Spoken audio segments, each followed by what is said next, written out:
President Akufo-Addo and Bawumia are actively fighting against all anti-corruption institutions. Remember the removal of Domelevo because he dared touch the finance minister, who is his cousin, all right, which the Supreme Court says is unconstitutional.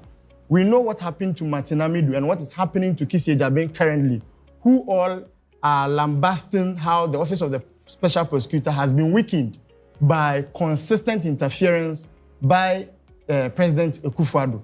But underlining all of this is also systemic nepotism and cronyism. At the last reckoning, about 52 persons high level are involved, are directly related to the president or people in high level. And what this does is that, you see, because as president or as a political authority, you have the responsibility to rein people in. It's important that you get people that you'll be able to control.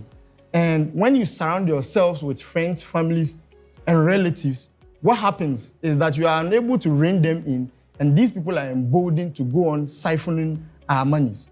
And so corruption has been at an all-time high because of some of these. And there are a number of scandals which I would go into. I'll make an anecdote of it and open them up as to how they have deprived us of key resources that could have been used for our development and how a few have enriched themselves. Because of these factors that I have mentioned, we currently have the most corrupt regime in installment.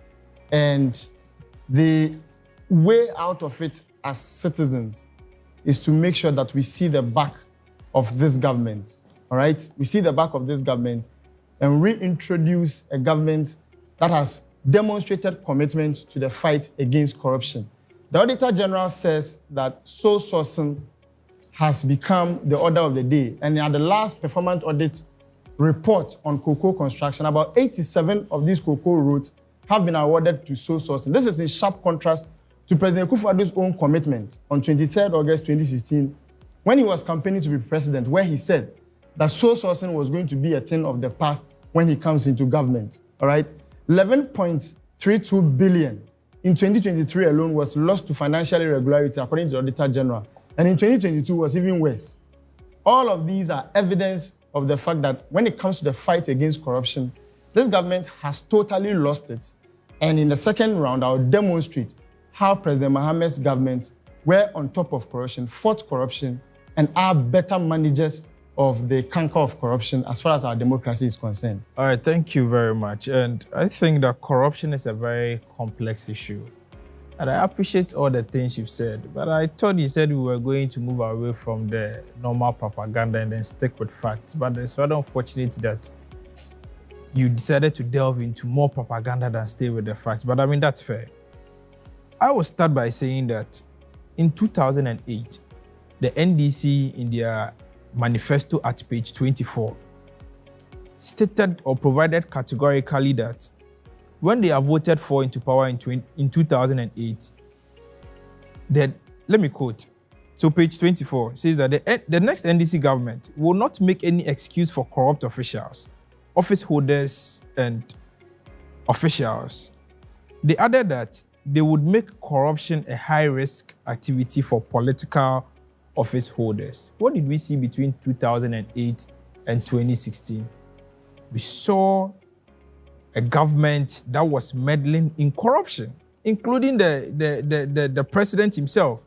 In fact, in the history of this country, John Mahama is the only vice president who has been tagged with corruption. Remember the Amajaro scandal, where international newspapers reported that our vice president has received over $150,000 by way of bribe. You remember the Umbrella 190 scandal. You referred to Matinamidu, your then Attorney General. He came to tell Ghanaians that John Mahama had received bribe in the Amajaro scandal, the Umbrella 190 scandal. And so when we talk about corruption, clearly the NDC doesn't have any clear-cut policy for fighting corruption because they themselves are embedded in corruption. And in fact, the NDC is well noted for corrupt activities. All what they do when they are in opposition is to shout that the incumbent government is engaging in corruption, and when we come, we are going to arrest them and do all sort of things. But in 2008, they made similar allegations. In 2007, they made similar allegations. When they won in 2008, not even a single NPP appointee was convicted or prosecuted for corruption. Between 2008 and 2016, not even a single NPP appointee was convicted for corruption. But when we came into power, when the NPP assumed office in 2017, whilst we were touring, we told the Ghanaian people that when we come to power, we're going to arrest and prosecute all officials of the erstwhile administration that has engaged in corruption. And so far, we have been able to prosecute and convict over 23 former appointees of the John Mahama administration. I'll mention just a few. We all remember the NCA scandal, when the NCA led by Eugene Bafuboni informed Ghanaians that they were going to purchase listening devices at the National Communications Authority. That was to cost Ghanaians a whooping amount of $4 million. As at the time they were going to purchase these machines, Ghanaians were sleeping in dooms of total darkness. There was a freeze on the public sector. Nothing was moving in this country, yet they were insensitive enough to dedicate $4 million to purchase listening devices at the NCA's secretariat. Interestingly, when the monies were released by the Ministry of Finance, the officials or the departmental heads of NCA squandered the money. The machines never came. Currently, Eugene Bafuboni, the then Chief Executive or Director General, Matthew Teve, the board chairman, Osman Suleimana, who was the then Deputy National Security Coordinator and a member of the NCA board, and a host of them have been jailed and currently serving their jail term at Nsawam. Recently, we all heard of the Maslock case. Sedinam Temaklo, a female who was entrusted with 93 million cedis belonging to the ordinary trader, was convicted for squandering all the monies. We all remember the Circle fire victims.